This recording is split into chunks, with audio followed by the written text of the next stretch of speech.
NFL podcast. Dips French fries in milkshakes. From the Chris Wessling podcast studio, it's Around the NFL. Dan Hans is here with some heroes. Greg Rosenthal, Mark Sessler, Week 12, Sunday night flagship show. Listen, everybody knows you don't even have to count the games until you get past Thanksgiving. And that's when it starts to matter in professional football. And now here we are, back after this. I mean, there's a lot of teams that would be excited if that was true. The Bears are undefeated by that method. So are my Jets. So I like to think that anything that I did that annoyed anyone on the home front or beyond before Thanksgiving is doesn't also count. No, it's wiped off for the whole year, or just right. in the season. Yeah. My entire lifetime up until this. It's all purged. Now. And I saw them for 5 minutes this morning, and it was pristine behavior on my part. So. And of course, that sentiment doesn't really hold a ton of water, but it also comes from like the Belichicks and the Parcells of the world who've been around there's something to it. It makes some sense, right? Yeah, well, that's what I was going to get to. Like there is something to it because this is when you separate the pretenders fall away now when you get into December. But then again, every season's a beautiful flower, and this is a strange little sucker, this flower. So I feel like we don't have any real answers at all entering December. So, it's all coming together in real time. This flower is like, remember that Gregor Mendel would like toy around with like plant and flower DNA to create mad things? That's what this is. Essentially a Gregor Mendel season. I'm going to pretend I get the ref and be like, I totally agree. Eric I'm with gets you. it, I know. Are you aware of the Gregor Mendel? Oh, yeah. Mendel Gregor Mendel. take? Yes. Yeah. All right, we'll look it up. Good take. It's all right. Really good one. Talk about a good take. Greg is ready to shoot me with an arrow. And there's not seem impressed with what. And there's also another little element going on here. The Brownies, Mark's favorite team, and Mark's passion for his favorite sports team really is unlike anything any of us have ever seen before. And they're playing as we tape right now. So there's a lot cooking, emotional. I know you like to keep it like on the surface. It's not something that's churning within you, but we know it is. And if you want to kind of get anything out there before we get going on the games, maybe some what do they call that? Third rail, what to avoid, anything to make this more pleasant for you and us. I like our efficient approach. We started on time, which is highly unusual for us. But on top of it, there is a high-octane BTS concert, a boy band from South Korea, operating at SoFi right now. So right. We're going to have to get out of here the minute this ends. We've annoyed Chris Rose highly once again because he wanted to watch the Browns with us. And with we had you. to explain all that. But it's just like a pull me back into the Browns scene. This is like the third act of a Paul Thomas Anderson movie where there's all these different things happening at the same time, and they're all connected. And there's just a lot of energy in the air, and a lot of it is chaotic. That's right. All right. Exactly Emeka and my daughter Ellis are at the show too. That's like a little story that might be tracking. We might be tracking. And then when I don't even know a single member of BTS, so I can't even name drop here. When he shoots up through the riser and the smoke machine comes out, and then your daughter looks to her right and it's just the empty seat where you should have been, and then she turns back and she says, "Oh." And she's like, "Oh, well, then all of his listeners would have missed out on that trenchant Falcons-Jags analysis. What a day for Patterson." Where is my daddy? Is daddy ever coming home? Let's get into the games. No, that's good. That's good parent work by you and Emma. Getting the BTS tickets in a big spot. Very nice. At the height of their popularity. Getting inside that building. Yeah. Is it their a lot of height? work. We don't know. Who knows? We don't know. They're a tremendously popular pop group. Let's get going. Let's start at Lambeau Field, where BTS is not performing. And here's the snap. Stafford, tight pocket. Hit as he throws left side. It's intercepted. Down the right sidelines. Douglas to the house. High stepping. Touchdown. Green Bay. And a third quarter dagger. It's 36-17. In all our years doing this, and since we introduced the local radio calls, still my favorite trope is the second banana just screaming out in exultation. Yeah, like straight up a fan. I will be her too. I have no idea that I'm getting paid to be in the booth right now. I'm just excited that my favorite team did something good. That individual, usually there is some alcohol involved, I believe, or something. Well, in the 70s maybe. Well, or the good old days. 20s. Or that one booth where the the service woman climbed in and there was a full bar apparently. That was a weird story. Still weird. That was in Baltimore. Yes. They got in Sandusky's booth in a big spot. Don't do that. Larry McCarron, that was, I believe, yelling yeah with Wayne Larrivee, WTMJ. Rasul Douglas picked off Matthew Stafford, took it all the way. His pick six was the key play in the second half for the Packers, who beat the Rams 36-28 in a battle between two Super Bowl or bust squads. Interesting game here. Matthew Stafford threw 3 touchdown passes, including long strikes to Van Jefferson and Odell Beckham, which kind of got him back in the game a little bit in the fourth quarter. But it was an imperfect game for the veteran quarterback whose health issues were a big storyline entering the game. As for the Packers, gentlemen, their own veteran quarterback, Aaron Rodgers, looked far less than 100% healthy by the end of this game. He's limping around on that COVID toe. But all the Packers do with Matt LaFleur in the regular season is win. They're 9-3, and they stay a step behind the idle cards in the NFC. This Packers team's impressive. We don't need to go through the laundry list of injuries that they've had, that they've overcome, the guys who are coming back. Like, that's just part of their story, and they don't let it sidetrack them at all. And they've got something you can't totally quantify it. And I think that's something that the Rams, having put this team together, and it's not like this is a brand new team. They have a lot of pieces that have been there and won a lot of games. But Stafford, and now you add OBJ to the mix, you lose a team captain and Robert Woods. Specifically, Stafford missing a lot of throws, looking a little banged up. Like, you can't just create that instant familiarity and chemistry on offense. It's an offensive league. And the fact that their offense was inferior to the Packers' offense in this spot, like in this week, is not a good sign for them, down the line. Yeah, I thought they were one of the more desperate teams coming out of their bye week, just the way that they spoke about their own, what had happened before the break. And this, I left with more concerns. It starts with Matthew Stafford looking just simply not healthy on any level. The defense allowed Green Bay to pile up 40 yards of possession time, and the better team won. There's just no question. If they played 10 times, I'd say Green Bay takes 8 of them. Whoa. I thought that Green Bay, for a game that was a little jagged and there wasn't like a ton of flow to it, but it still felt like the Packers really in control the entire way. And that Douglas interception and the run back pretty much cinched it. And, Stafford could have thrown more than the INT. And by the way, that's pick sixes in 3 straight games for Stafford now. Also lost the fumble, so another turnover. Lost a fumble. They were unable to get their running game going. They had the splash plays to Jefferson and Beckham, but other than that, it was, not a lot cooking. It just feels like Los Angeles is out of sorts. And, how desperate can a team be when you're going into a game 7-3?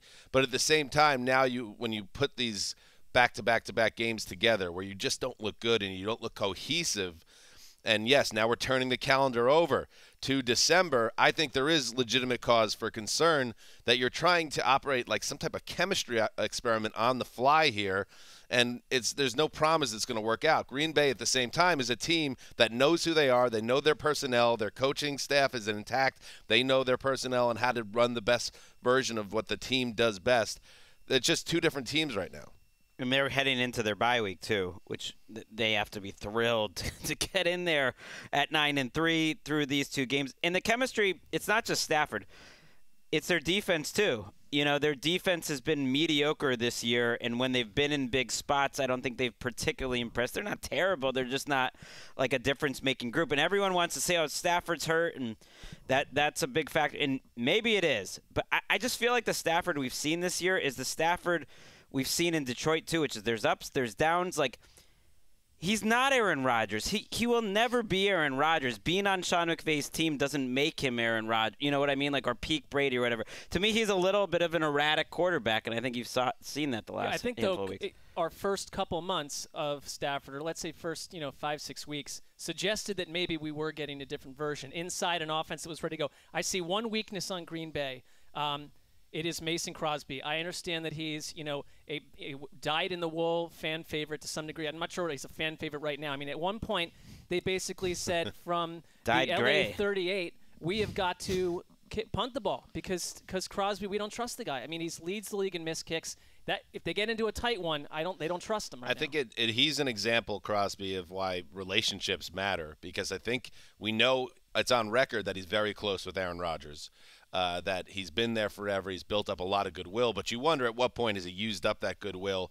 Can you trust him when it really counts? And I'm looking at it like on the Rams side of the ball, the Von Miller trade, it's still too early to put any grade on that, but he had one quarterback hit in this game, and the other hit he had on the quarterback resulted in a 15-yard penalty. Aaron Donald was quiet in this game. He had one quarterback hit.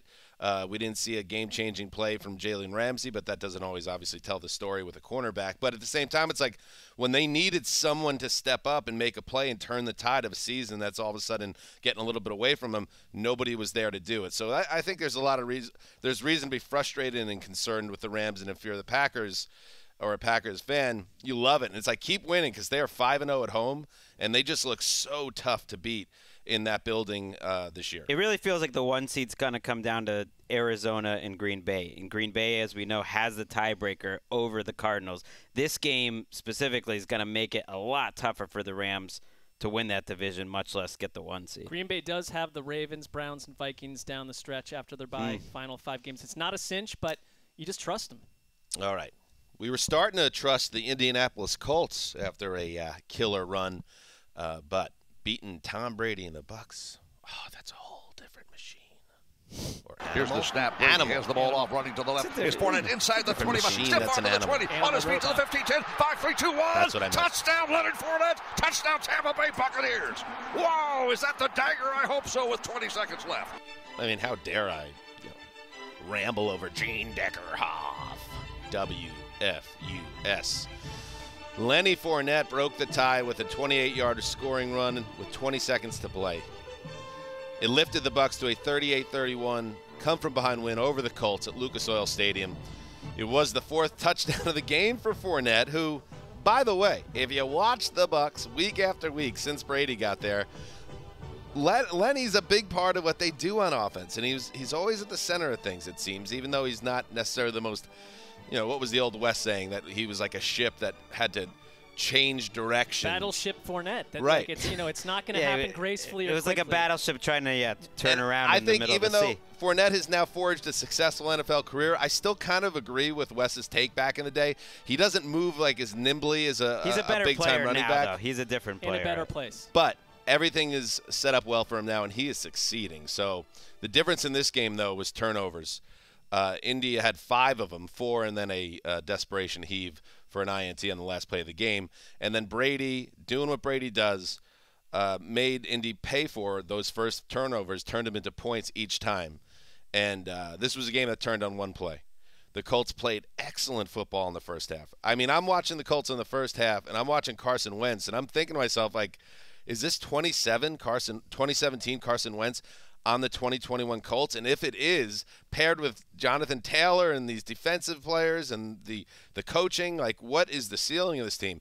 They're up 10 points at the half. They get the ball to start the third quarter. They had 1st and 10 at the Tampa Bay 20. They have a chance to go up 17 in the third quarter. And then Mark's boy, Shaquille Barrett, surges around, sacks Wentz, strips him of the ball, recovers the ball at the 35. 6 plays later, Fournette scored on a 4-yard run, and that started the comeback. And thought it was really impressive what the Bucs were able to do on the road to get the game-changing play and then just turn it into a snowball situation. Now, they go ahead, and then finally the Colts give the ball to Jonathan Taylor. They went a large swath of this game not giving it to Taylor, if you'd believe that. He ties the game up with a touchdown in the fourth quarter, but they couldn't stop Brady on the final drive, ending with that Fournette touchdown. So a nice, fun back-and-forth game, but the Colts are going to kill themselves when they watch this tape because if they don't turn the ball over like that, there's no way they lose. Well, and Antoine Winfield Jr. said that was their focus and their mindset all week. They had to take the ball away from the Colts to reverse what Indy did to Buffalo. And a takeaway I have is that the Colts watched everything the Bills had done on defense and said, we are fearless. We're going to run the ball nonstop against that defense. But they saw something different with the Bucs. And Arians, after the game, basically said, anyone that tries to run on us is going to hit a wall at some point real quick and have to shift what they do.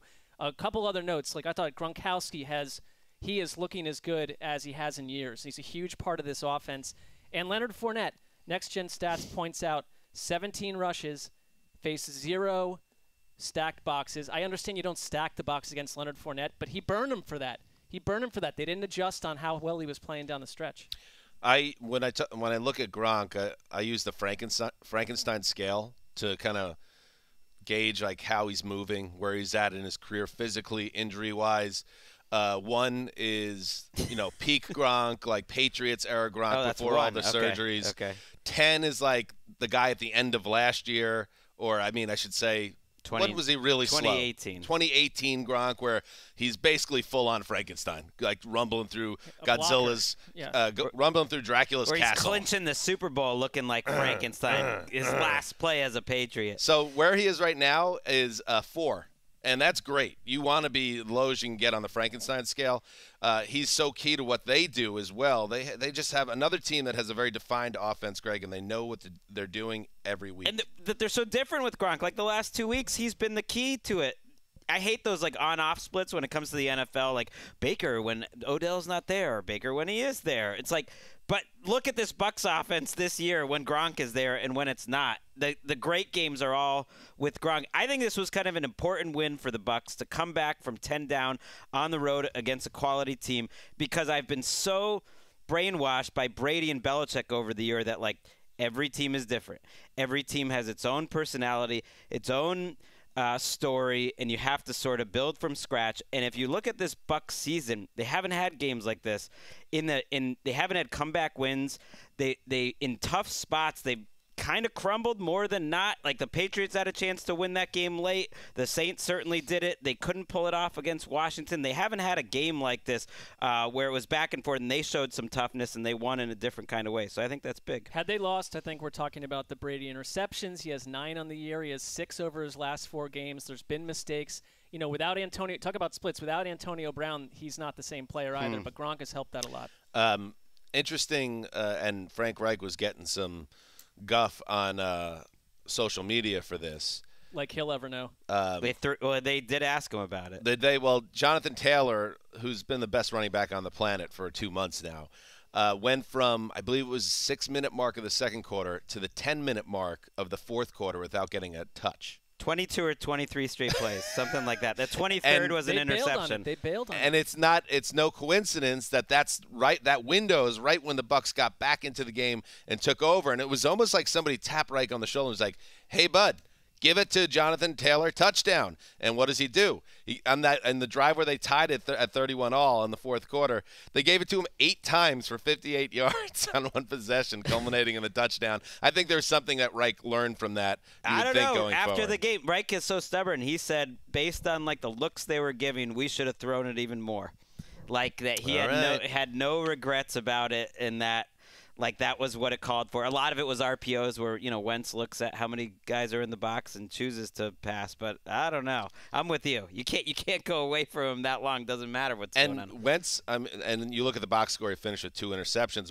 One was a desperation heave at the end.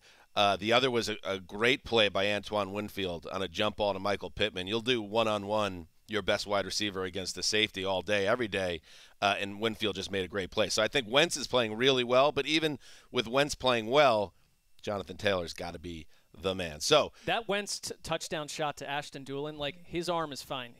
That was one of the better throws of the day. All right. So the Bucs move to 8-3. The Colts fall to 6-6. The Titans have a chance to put the division to bed. Speaking of the Titans. Hit it, Ricky. Jones is back in the pocket, throws down the middle, caught by Bourne, running room to the outside as he carries to the 30. Continues down the sideline, it's 15, away from a defender, into the end zone. Bourne to run after the catch, touchdown Patriots. What a move by Bourne. Oh, no. To your point. This guy's back. Oh, no. I thought we were set on the Zolak front for like 5 years. Nothing on the Patriots front are you set on or are we set on. It's all coming back. Control your excitement. I'm not. I'm just telling you reality. Bob Sochi and Scott Zolak with the call for WBZ. Mac Jones threw 2 touchdown passes, both to Kendrick Bourne, and the New England defense forced 4 turnovers. And the Patriots' sixth straight win, rolling past the injury-plagued Titans. 36-13. Ravers got to be dying.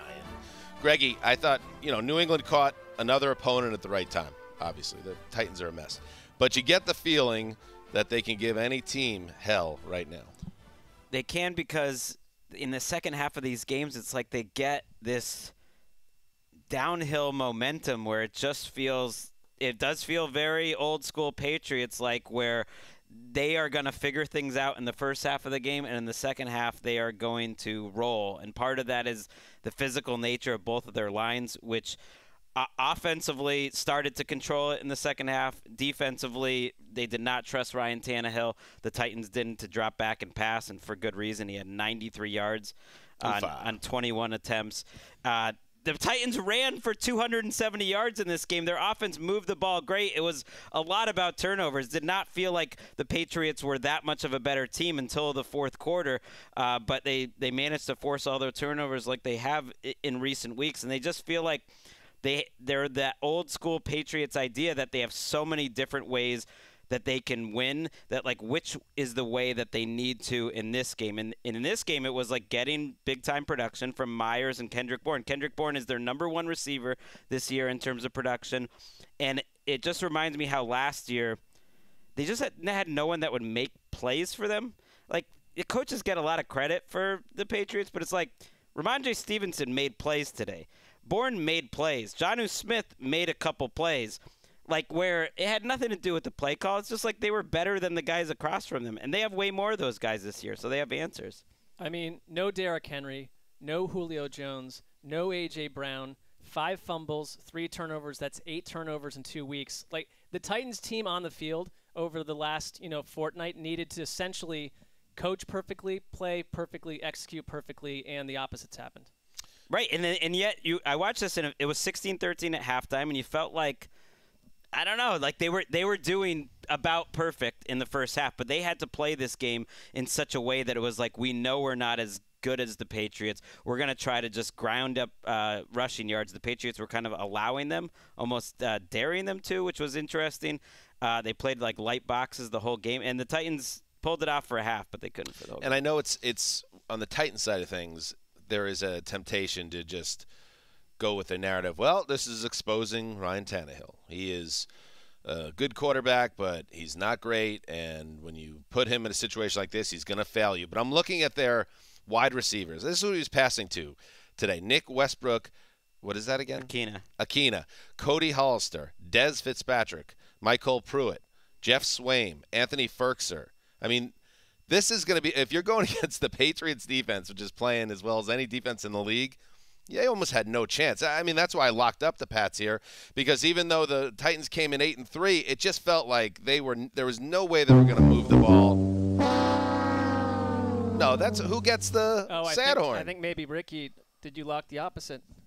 I did, yeah. That was me. That was about you. So why you only think about you at all times? Probably, yeah. I locked up the Patriots, and you locked up the Titans so the Patriots would win. So you don't really get the sad horn. Right, I get the winning horn, but I'm a professional, So the locks, I did lose my lock again. All right. I'm glad we worked that all out. But you're happy with the outcome of our lock-off. Yeah, it was a fantastic showing by the Patriots. But if Derrick Henry was there, they wouldn't have stood a chance. Well, yeah, right. They had 270 yards on the ground. The defense was great, but not with the run against the run. I mean, you had like Hillard No, my point is, if Dontrell Hilliard has 131 yards and a 68-yard touchdown. Well, that's what Derrick Henry maybe would have done in this game, but there's still. Foreman goes for 109. They had 2 over 100. It was a strategy, and I don't think it worked the way exactly that they wanted, but the outcome kind of ended that way, which was like, you can run and spend all day like going on these long drives. We kind of don't trust Tannehill to finish it off. I think, Dan, your point though, they don't have a target with more than 25 yards. I mean, he's playing with a Week 3 preseason roster. They've set the NFL record for the most players used in a season. It is Week 12. That isn't out. And I know that because of the IR rules that sort of bends it to the last couple of years that you're going to use more players with the practice squad. That doesn't matter. They've set the NFL record for the most players used, which is essentially the most injuries in the history of the NFL. And it's week 12. They have done an incredible job getting to this point, and all those wins they stacked up before are going to come in handy because a lot of these players are coming back for Tennessee. Graver, and yes, that's the way to look at this, Graver. But I mean, how fortunate are you, and how relieved are you that the Colts found a way to lose that game today? Because if the Colts beat the Bucs paired with this, it'd be panic on the streets of Nashville. Yeah, it would be bad. I think that was a much-needed loss for the Colts from a Titans perspective. It still seems like the AFC South is the Titans' division to take. They just have to come back, get healthy over the bye week. They're up 3 with 5 to go if you count the tiebreaker as a game. They'd have to completely collapse full to 10, have a bomb dropped on them. Against the Jaguars and the Texans again, and the Steelers and the Niners and the Dolphins. I feel like the Titans, depending on how healthy they are after the bye, should be able to win 3 of those 5 games. All right, it sounds like you're in a good place, Justin, and I'm happy for you. But from a podcast perspective, sure. A crestfallen gravedigger would have been fun too. All right, and on the Patriots side, before we move on and get shook in here, listen, I'm all for the reality that the Patriots could be a team that makes a deep run in the playoffs, but I just need to see it. I just need to see these next 3 games what happens. At Bills, at Colts, home Bills. Give me 2 wins there, or don't give them to me. I don't want them. But win 2 of those games, and I'm on board with the rest of the world that this is the dynasty reborn. I mean, but I'm not there yet. The rest of the world is saying that. I think the rest of the world is just recognizing they lead the NFL in point differential right now. And right. But I think it's absolutely fair to point out still that their best win, they haven't beaten a team that's above average in DVOA this year other than the Browns. That's about it. Well, I would just let's just disconnect from the previous dynasty and just say they don't have an Achilles heel at the moment. They seem very balanced. They're getting better by the week. They're getting great play from a rookie quarterback, and their defense is nasty. I agree with all that. And now I just want to see it happen against premium opponents. You will. Let's talk in 2 weeks. Exactly. 1 week. All right. 3 weeks. Let's take a break and then talk to Nick Shook. You get this stop on 4th down. The 49ers win the game. Cousins back on 4th down. Has time. Throws. Jefferson incomplete. The 49ers take over on downs. They stop the Vikings twice in a row on 4th down. The 49ers will win their 3rd in a row. Oh, bongo time. Greg Papa with the call. Deserves it. Ken, KNBR. San Francisco got the big stop in the 4th quarter. Debo Samuel ran for 2 touchdowns before leaving with an injury. And Elijah Mitchell ran for 133 yards and a score, leading the Niners to a 34-26 win over the Vikings at the Big Bell Bottom. This is Nick Shook now joining us. Shooky, this was a game, 2 500 teams that are very intriguing 500 teams in a wide-open conference. And it was the Niners who looked like the team that will continue a surge while you come out of this game wondering about the Vikings, especially after Dalvin Cook is carted off with a shoulder. Yeah, this game very much played like a game you would expect between 2 teams with identical records and kind of on similar trajectories as of late. It was a close one. It was a hard-fought, chippy game. There were a lot of scuffles breaking out after, the whistle.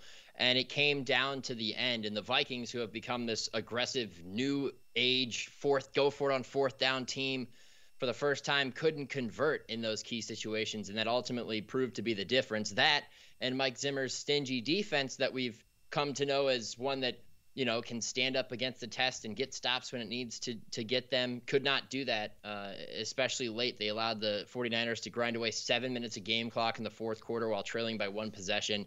And then when they did get the ball back, they ultimately could not convert. They blew 2 opportunities in 49ers territory to try to score the potential game-tying touchdown with a 2-point conversion added in, and came up short by 8 points. And the Vikings now have to kind of figure out what went wrong while the 49ers continue, this positive momentum going forward. The only question now, what's the status of Debo Samuel, who suffered an injury and did not return to that game, was seen on the sidelines with his helmet nowhere in sight, indicating that he was not going to come back. He is obviously crucial to their fortunes, has been for the last month, was again today with 2 rushing touchdowns. Can he return in time to help them keep going forward? Because what they proved today is if they can run the ball well, they're a really tough out, much like they were a few years ago.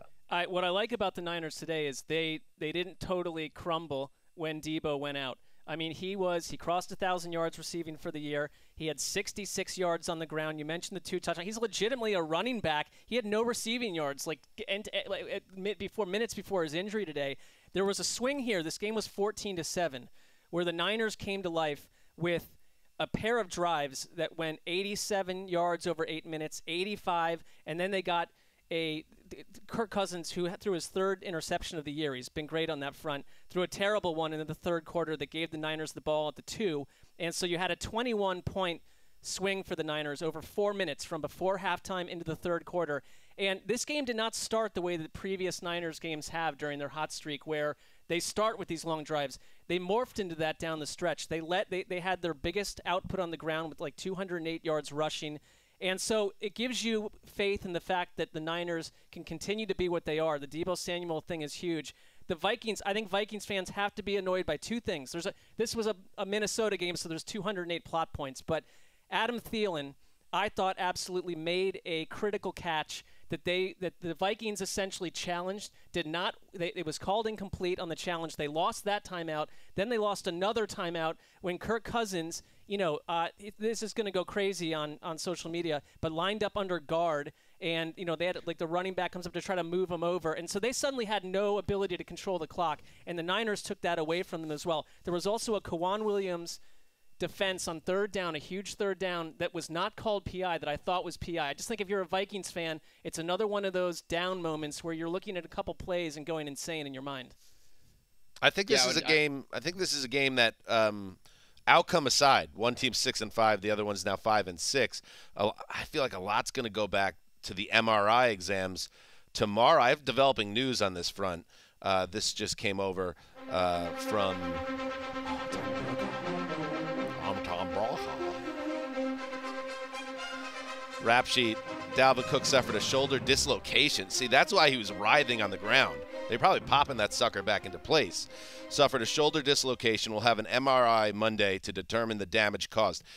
So Cook is as valuable to his team, in my opinion, as Debo is to the Niners. And Debo will have his own MRI on Monday because I don't know, you could make a case for either of these teams, Greg, making a big run if they got hot at the right time. But if you take either of those guys out of it, you kind of have to pull it back a little bit. Agree or disagree? I agree, especially with Debo Samuel. I think they could survive without Cook for a few weeks. Alexander Madison, like their running game, survived. You would need him back at some point. You just need both these teams to make it, I think, if you want maximum playoff enjoyment. I have to say, if I had to pick a 6 and a 7 seed in the NFL of what's going to be the craziest NFC, I want Vikings-Niners. Yeah, I like that. I'm with you. Well, the Niners are the team of Sestiel. I've waited until now. A lot of tension in the newsroom today. Dan was there. The team of Zeus TL. A little late. Was there. It's a little late, but if you want it. Late. It's on my clock. Well, it's interesting. You actually picked them to win the Super Bowl before the season.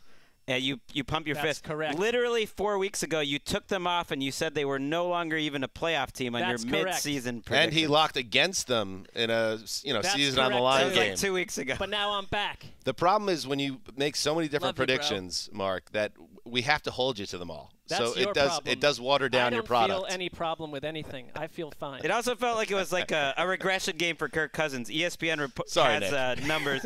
ESPN stats and info says he had Nick's watching the Browns game. Look. 7 off-target passes, the highest that he's had all season, including 2 on 4th down. So it's like Cousins had been playing great and Shook, maybe just struggled. I was going to ask you, Shook, do you pause the Browns game for this, or do you? No, you keep it rolling. This is all real time. Like they just got a first down. This is all real time. All right. We're breaking the fourth wall here by admitting this, but yeah, I'm totally looking to my left while you guys are arguing. I'm listening. Browns, I'm obviously in tune here, but I'm also paying attention to what's happening. Well, in honor of Shook, if anybody else has another comment on this game, why don't we move along now to what went down, I should say, in Cincinnati. Bloodbath slaughter. Short drop, throws, and it is intercepted. Running it back to the house. Shook's eyes darting for the back and forth. touchdown. Mike Hilton against his former team intercepts No judgment zone. Roethlisberger's pass and runs it into the end zone. Cincinnati is embarrassing Pittsburgh so far today. Oh, how long have the people of West Ohio waited to hear a comment like that? Cincinnati is embarrassing Pittsburgh. Dan Horde, Dave Lapham with the call, WCKY. Mike Hilton intercepted former teammate Ben Roethlisberger, took it to the house. The pick six put Cincinnati up by 4 touchdowns in the second quarter, en route to a 41-10 win. That blowout followed a double-digit Bengals win over Pittsburgh in September, making it Cincinnati's first season sweep of the Steelers since 2009. Wow. Mark, this is the type of game that makes you think you're watching the end of one era and the beginning of another in the division. Bingo. Ben Roethlisberger, really, I mean, he looked like he looked against the Bengals when they played earlier this year. That was the game in which he threw a 4-yard interception to Logan Wilson. He had 2 picks today. Their offense regressed back to this group that we saw earlier in the season, which was dump it off for 3-4 yards because we can't trust anything else at the middle or deep part of the field. I mean, that is who the Steelers are when things aren't really going well. They can't run the ball effectively. They can't stop the run. And credit goes to Cincinnati. They made an emphatic statement with this win. I mean, they didn't need Joe Burrow to be great, but he was still solid. They rode Joe Mixon to another big game, 28 carries for 165 yards, 2 touchdowns. I mean, this was a big win for the Bengals, and the fact that they proved that they can do it on both sides of the ball. And like you said, the change of one, maybe the passing of a torch, or one team going down the hill and the other one coming up the hill. Right now, I mean, they're 3-1 in the division. I never would have expected this out of these Bengals, especially after they got blown out by the Browns a few weeks ago. They've really used that bye week and replicated last week's performance with this one to prove that, hey, look, we figured out some of our problems and we know what our strengths are. And when we ride them, we can beat most anybody. Their last 2 games against Baltimore and Pittsburgh, they've outscored them 82-27. 31 points in the first half was most ever by a Bengals team against the Steelers, and they played a billion games. I think this version of Cincinnati that we saw today could beat anyone in the conference. I'm not saying you're going to get that every week, but the questions about them being a Jekyll and Hyde team are quieted at the moment. This version of the Steelers is a floating corpse because they're about 6 weeks away from having a massive burning question at quarterback. They were totally demoralized today.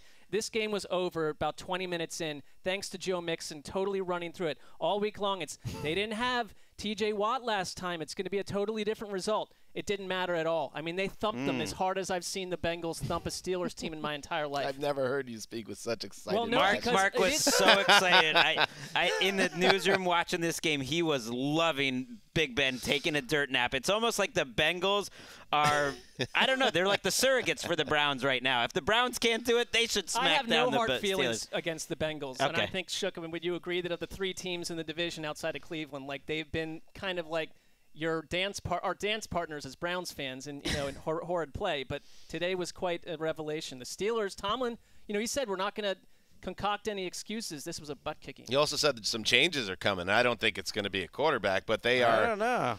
Well, see, this is part of the problem, is that they never actually built themselves a legitimate safety net at quarterback. So I think they are, as Mark put it, the equivalent of a floating corpse in the AFC because, floating down. They're 3 rivers. Right down the 3 rivers. In 3 parts. Oh, they've been. They've dissected them into 3 parts. They're each in one of the rivers. Are they weighed down in a bag with some chains and rocks at the bottom of the 3 rivers? That's next. Shook, is there anything that could save the Steelers season in your mind, or is this? Are we playing out the string for the Steelers this season and ahead of those big changes? In your opinion? I mean, their defense always gives them a chance. Their defense. It's not the same defense, though, this year. They have the hardest schedule down the stretch. It gives them a chance, but they have to figure out how to stop the run, and they haven't been able to do that. They weren't able to do that today. I mean, I think personnel-wise, for the most part, I would still trust that they'll be competitive. But if they can't do much offensively, which they haven't done in recent weeks, I mean, except for that explosion on Sunday night, last week where, they came back from behind and nearly won the game. If they can't get consistent play out of that group and the defense isn't as good as we expect it to be, they are what their record is. They're 5-5-1. They could easily be 4-6-1 or 4-7. It really, I mean, that's who they are. They're an average team, and they're a team that has to start figuring out what they're going to do under center beyond this year. And I know there's still some games to play, and knowing the franchise and the history and the reputation, I wouldn't be surprised to see them pull out a few more wins. But I don't have high expectations for them because they basically are who they are in terms of record. A few more wins is maybe the high point. They on paper are our best chance for a team to go 8-1, but they have the Ravens, the Vikings, the Titans, the Chiefs, the Browns, and the Ravens. See you later. 8-1 would save that. Tomlin has never had a losing streak record. And just want to say congrats to all the people holding those Bengals over 6.5 wins tickets. You got paid in November. That's big. All right, let's close out our time with Shook with a trip to the Meadowlands. Hurts takes the shotgun snap. He's going to hand it off right for Scott. Scott fumbled the football, and it's recovered by Julian Love of the Giants. It got popped out from behind. And Love recovered it with 1:34 to go. Bob Papa with the call, WFAN. Yes, Giants defense was on point on Sunday. They intercepted Jalen Hurts 3 times, forced 4 turnovers total, including that one you heard there. And they held the Philly offense to a season low in points, beating the error-prone Eagles 13-7. Shook, Eagles Twitter was particularly emotional during and immediately following this game. What did Big Blue do to lead to this result in this outpouring of grief amongst Eagles Nation? They played stifling defense so much that it left Eagles fans questioning the abilities of Nick Sirianni to actually scheme up an offense that can get the ball to its playmakers, because they didn't do that very often. Jalen Hurts had 3 interceptions thrown, and his greatest strength became running. And even in a close game, they needed to throw the ball late on 2 separate possessions, and it didn't look very good. It didn't pan out in their favor because of the Giants. It's weird because the Giants got blown out by the Buccaneers last week in prime time and led to Jason Garrett's firing and everything else. But if you've watched them for the last few weeks, you've noticed that their defense is starting to come into shape kind of like it did last year before they fell apart down the stretch. And this was like the peak production of that group, forcing 4 takeaways, a key fumble that we heard on that clip there. Darnay Holmes intercepting Jalen Hurts, Xavier McKinney, Tay Crowder, they're all getting interceptions.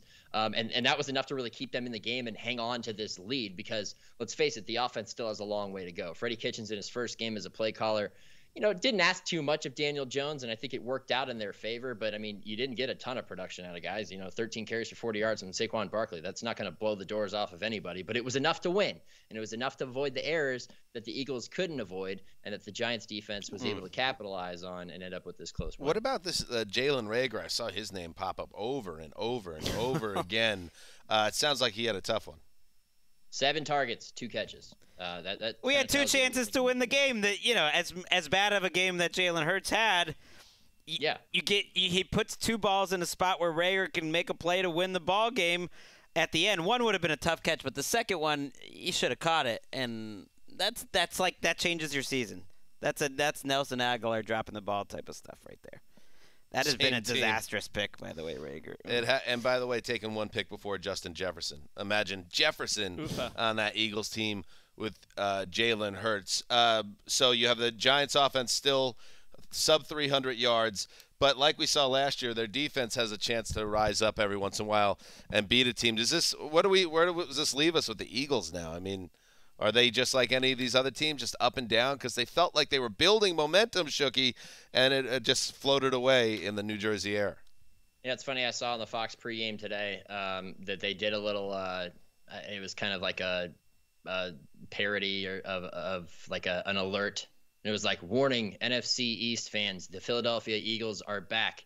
If you're a fan of the Giants, Cowboys, or Washington football team, you might be in danger. Well, you know what? I think you can put those concerns to bed, because for as much excitement as we've gotten out of the Eagles in some of the games they've played this year, we're also reminded that there is still a team that has a ways to go, both in terms of roster construction and figuring out what their identity is, because as they proved today, they're not a consistently reliable team when it comes into situations like this. And against better opponents, I don't know if they'll fare much better. I mean, if they're not playing the Giants, they might lose by 2-3 possessions. But because they're playing the Giants, it was still a close game that they had a chance to win and ultimately couldn't come through. This backs my theory that whenever a player or a player/team are celebrated / over-celebrated all week long. They're done. We woke up with Jalen Hurts has answered questions at quarterback by Ian Rappaport. They're ready to roll with their 3 first-round picks and build around it. I'm not saying that's not true. He's been great. But like Jonathan Taylor, too, when it's just like endless hype parades, like invariably Sunday will underwhelm. I call it the Jameis Winston corollary because I'll never forget the Week 16 a Saturday game where Ian reported that the Bucs are rolling forward with Jameis. He's shown enough. And then he threw like 9 interceptions in the last 2 games, including a walk-off pick 6, and they went and signed Tom Brady, and the rest was history and Shooky. Listen, you're the pipe. You delivered with a hard blow to the listeners. Nailed it. Okay. Thank you for joining us. And like Jameis in Tampa, I am also history. There he goes. Get back to your game, buddy. Thank you for joining us. Let's take a break and then hit the rest of the Sunday games. Quick throw to Eckler, deflected and intercepted. Pat Surtain down the west sideline. This may be a house call. 20, 15, 10, 5, touchdown, Denver. 70 yards for Pat Surtain. I like that, Dave Logan. KOA house call. Rookie Patrick Surtain II picked off Justin Herbert twice. Returning the second one, 70 yards for a touchdown. That sparked the Broncos' 28-7 win over the Chargers. What are we doing here? Very annoying. You go up there after an emotional Sunday night win and you lay this type of egg. Anyway, this win sets up a showdown for the AFC West lead next weekend in Kansas City, where the game has already been flexed to Sunday night. That's fun. Greg, Vic Fangio was working his warlock magic again. I can't get a feel of this Broncos team. It is crazy for as many times as we've tried to bury them on this show that they're playing for the division lead, like you mentioned, on Sunday Night Football in December. And yet I'm still not convinced they're like a great team, but they today showed what Fangio wanted when he took Surtain. Surtain's been a good pick. He'll always be compared to them passing on Justin Fields. It'll always be a bad process to me that they took him for Fangio's defense when Fangio's probably on the way out.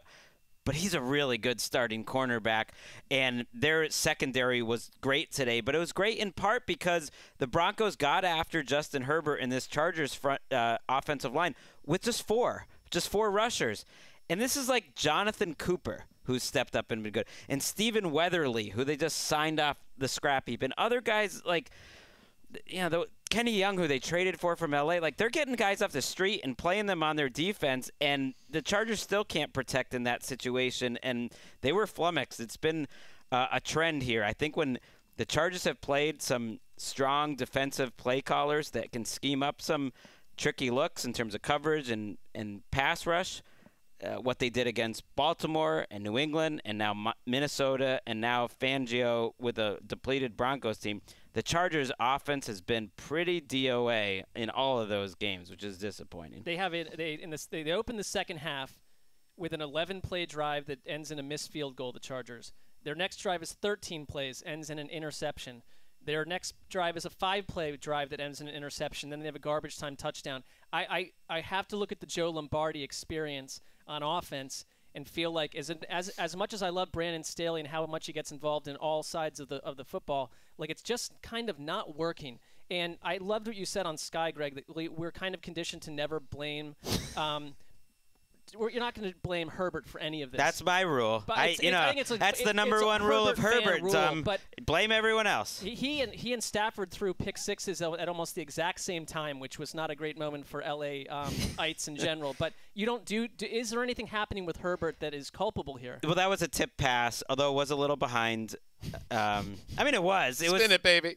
The pick six was a drop pass. The first interception was on a gotta-have-it play, and it was a bad play by Herbert. But even earlier in that drive, thinking about, like, the fourth down crazy scramble, I really think when you watch the tape on him, it always ends up better than you think because he ends up making so many plays that were just all him.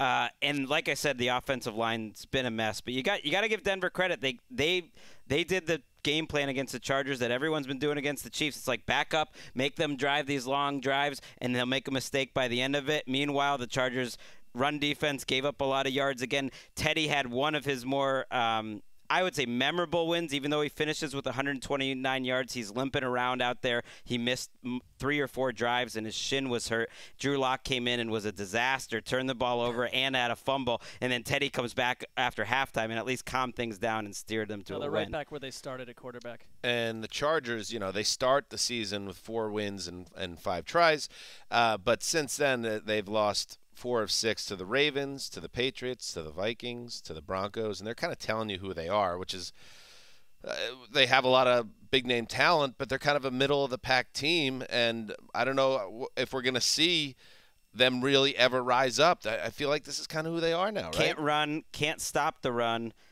Offensive line, I think, has problems. That's like a lot of things going against you where you need something great to overcome it, and I'm not sure what they have that's great other than Herbert, making some crazy plays. This Broncos team, though, they got some Keep fight. an eye on them. And now I'm like, okay, they're coming out of a bye. Maybe they're. But you know how you want like the Niners and you want various other teams to get into. No one wants the Broncos. I mean, get it. I can't. I don't need to see that. I get it. Oh yeah, they are. I feel like they are maxing out considering their injuries. I mean, they lost their left tackle today, who was already their backup. They're down to their 4th and 5th string tackles. They lost the starting guard today. They have been crushed by injuries. I think they are maxing out what they can do, but that might be 8-7 in the end. Right, or 9-8. They're going to be the first ever 9-8 team and the most 9-8 team ever assembled in professional football. But that might get them into the playoffs. They're an interesting team to keep an eye on, and they are set up with a big spotlight game next week. Let's move on from Denver to Miami, where the Dolphins are back. Miami. Fires. Touchdown, Miami. Waddle snuck into the end zone of Miami. Miami. Makes the Panthers pay for the interception. Oh, the Alabama connection right there. Miami. Go, perk up, guys. Jimmy is Cephalo. Cephalo. The Ricky, Cepster. hit me up with the in the copy here with the, what do they call it, the phonetic pronunciation. Right. Help me out with that one, because I've been stumbling on that one for about 7 years now. Yeah, sure. WQAM with the call. Jalen Waddle had 9 catches for a season-high 137 yards and a touchdown. The Dolphins feast. 5 sacks, 3 interceptions. Beat the Panthers 33-10. Mark, at the beginning of the month, the Dolphins were dead and buried at 1-7. 4 wins later, it's the zombie Dolphins lurking on the periphery of the AFC playoff picture. They are lurking. I would say the team they played looked more had more zombie characteristics throughout today. I mean, this was a game that if you're one of the Dolphins fans that are saying, I don't want them to go get another quarterback, I want to see Tua be given the full entree into 4 years of experience in Miami. I'm not sure that'll happen, but he was 27 for 31 today. Okay. They weren't all splash plays because that's Tua, but the connection with Waddle was bordered on electric. I mean, Waddle showed you what he was today. He had 137 yards and a touchdown off 9 grabs. That was their offense. They're not a big run team. Their defense got the job done against Cam. I'll get to that in a second. They had a blocked punt that went for a touchdown. That's like when the Brian Flores Dolphins are doing it. You're getting a little thing from all sides of the ball, and that's what happened today. They encountered a Cam Newton meltdown scenario. This is a pretty amazing little nugget. Cam Newton went 5 for 21, and it looked like it. Is that good? Well, it is horrendous. It is horrendous, and it is the lowest completion percentage by a quarterback with 20-plus attempts since Joey Harrington went 5 for 22 for the Lions in 2004. Should have went with Joe Harrington. Would have had a better career. You might be right. Cam Newton, I'll give him this. It was an ugly, ugly day. He did not mince words or make any excuses about the parade of social media hype and the I'm back business. Ricky, let's hear what he said. This is the NFL. Nothing's promised. Just because Cam Newton's on your roster doesn't mean you're just going to win. Just because it's a feel-good story doesn't mean you're going to win. Right? I'm well aware of that. One little thing, like even early in the game, the Fox broadcast was asking, like, should P.J. Williams come in here? It looked that bad. I thought that would have been way premature. Matt Rule did bring him in down the stretch. I think they just wanted to pull Cam out of the fire to some degree. And then said after the game, there's not going to be any change at He quarterback. probably took like 3 sacks in a row. Well, yeah. I think the thing is the P.J. Williams. P.J. Walker, yeah. P.J. Walker, sorry. P.J. Walker is an athletic, and he's sort of fun to watch, but he cannot escape killer mistakes. So you're going to go back to Cam. Hey, why? I mean, Cam, it sounds like, and I'll watch this tomorrow, but it sounds like he was as miserable as can be. But you're in it with Cam now for the rest of the season. I don't think there's any way, unless he, like, doubles up on this type of performance, which feels like unlikely, you're going to roll with Cam, who's still going to give you the best chance to win. But if you're the Panthers, and we'll give Dolphins a little bit more love in a second, but if you're the Panthers, to kind of have all this buzz around you after Cam's first game and now to lose back-to-back games, and this game especially, as ugly as it looked, I just don't like, what direction is this organization heading right now as we're getting into the back end of the second year of the Matt Rule era? It's fair to ask because I'm not seeing a ton of progress here. They're floating, but I think losing Christian McCaffrey to a rolled-up ankle. I mean, again with this guy. Their offense. I know he is injury-prone, but, yeah, they're floating, and their defense was a no-show today. That's a thing that you think that's going to be their strength, and 2 times in the last couple of weeks the defense has been neutralized. I think Flores brings something to the table. You had that theory where it's like 5 coaches matter because they're bad, 5 doesn't because they stink. But what you want is a coach that brings something to the table. And what I think Flores does is sometimes in certain matchups, he really gives you an advantage. And this Panthers offensive line, which has been quietly miserable all season, especially like picking up stunts, blitzes, stuff like that, this was a terrible matchup for them today to have to play this Dolphins defense with a quarterback that's not totally prepared, doesn't know the whole offense, and your offensive line had nothing to do. And, like, that's twice in the last 3 weeks where I think Flores has come to the table because I know Tua played well, but ultimately they had 315 yards on offense where Flores kind of won you a couple games here with your defensive game plan. That's what you want. He's taken his butt out of the fryer, Flores, with this run. I mean, he's not going to tell you that because he's the coach and it's all about the team. You also can't get into the hole they were in, too. But that's, Well, no, that's fair to say. But if they have a non-competitive season where they go 3-14, right, you could be in trouble. And at 1-7, they're headed that way. But now there's some juice, and now you get both New York teams coming up. We'll spin forward on later in the week, but they really do have a chance to make a run at the playoffs now. This was the big one. If you could beat the Panthers, a team that profiled as frisky and dangerous in that spot, you really do open things up. Giants, Jets, at Saints the next 3 weeks. So they are still 13th. They got a shot here. So they got to keep winning. They're 13th in the AFC. So they're a couple losses behind still, despite this winning, but they're in the mid. I wanted to just quickly, before we go, give you a couple stats. Number 1, Jalen Waddle over the last month, 2nd in the NFL in receiving yards and receptions. Pretty good player, dog. And Tua's played 16 starts now, so that's a nice little number that we understand. 3,500 passing yards, 6.8 yards per attempt, 27 touchdowns, 12 turnovers. Solid. It's good. Yep. Considering Greg again ignoring the 17-game schedule that is now part of our. I hate that because I have always thought that that's how you evaluate Hall of Famers. That's how you evaluate players. 16-game chunks. Now I'm all messed up. I think he even went down to 15 in the prior game. He said that there was going to be an 8-7 finish to a season. Was that? The math got messed up because I was like trying to do odd numbers. All right, let's get through this next game as quickly as possible. Atlanta at Jacksonville. Oh boy. Here's Ryan on the near hash mark. Give is Patterson. Straight ahead. Touchdown, Cordero Patterson. I kid, Jaguars fans.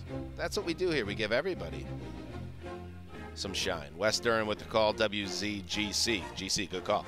Cordero Patterson ran for a career-high 108 yards and 2 touchdowns in his return from an ankle injury.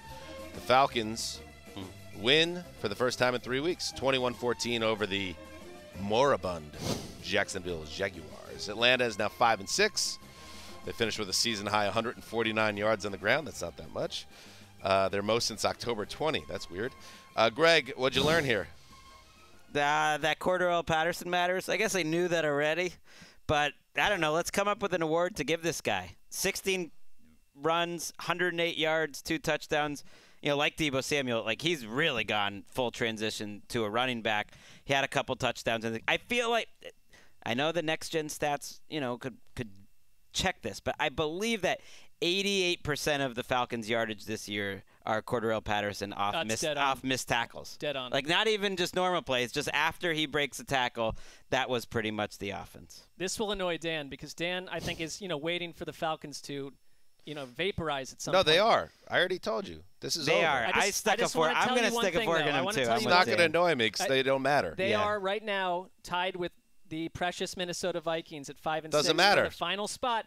But what stands out to me is they have the second worst point differential at a negative 103 points. Because they stink. In the NFC, I know they stink, but I'm trying to help you here. But stinky teams get into the playoffs sometimes. Not this one. They're not going to. I'm just saying from where we stand today, I'm not predicting they will. And this game didn't make me feel better about them. This game, what it did make me feel is an appreciation for the love I have for the Around the NFL listeners, because I missed the first half of this game. Good for you. I was on a flight back from a friend's wedding in Miami. The JetBlue had only the New York teams on the on the flight. So Miami. So late into the afternoon. Where did you go? Miami. Oh, okay. Late in the afternoon, as the afternoon games are on, I'm trucking through 21-3. Let's see this Trevor Lawrence comeback. I want to see every play of this. Give me something. Try this Trevor Lawrence comeback just so I can give the listeners a little something. And I don't really have much other than T-Law. He had another chance to do something where you're like, oh, that's a moment, because he did get the ball back. He had a nice touchdown drive before that, but then they go like 4 and out with 2 pretty bad throws, and he's just not super accurate. That's the thing that worries me a little bit. I think it's safe to say, and listen, it's way too early to cast any final opinions on Trevor Lawrence, but given the hype and everything else, it's been a disappointing first year for him.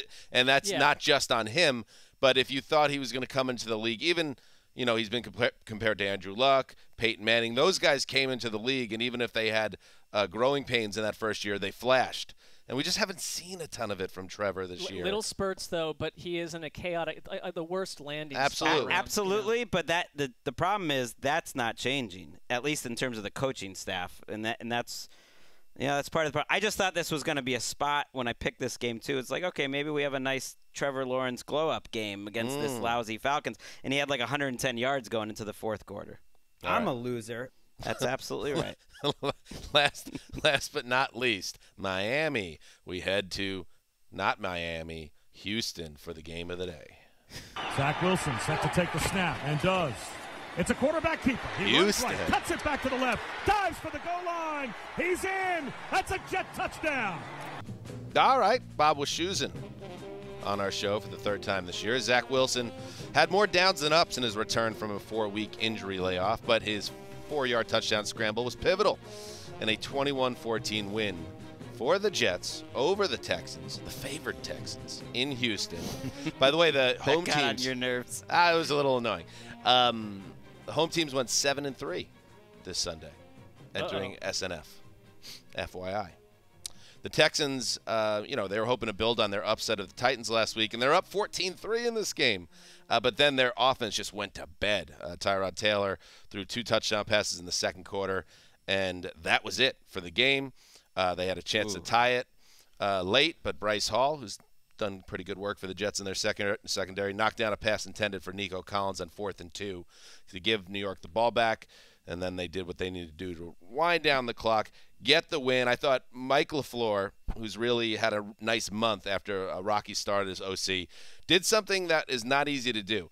He had to coach around a rookie quarterback who is struggling and dig out of a double-digit deficit. I mean, that's not usually a Those needle. clash. You can't thread that needle typically. But he did, and I guess when you're playing the Texans, it helps as well because Wilson was not good in this game, and he appeared to aggravate that knee injury on a scramble in the second half, so he's not healthy still.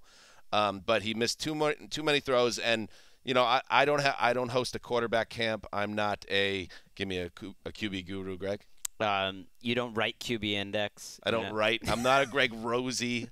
I'm not JT O'Sullivan. I'm not a JT O'Sullivan. Jordan Palmer. I'm not a Jordan Palmer. Tom House. I'm not a Tom House. He's a classic guy. But I can tell you this, that the game is moving super fast for Zach Wilson, and you could see it. He had a really bad interception where he scrambled and threw a shovel pass into the back of his running back that, of course, then ricochets off the back of the jersey and into the hands of the defender. It's just a classic moment of everything is moving too fast for him.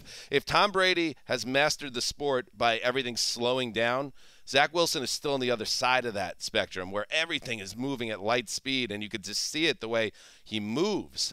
So that's frustrating because you were hoping for progress.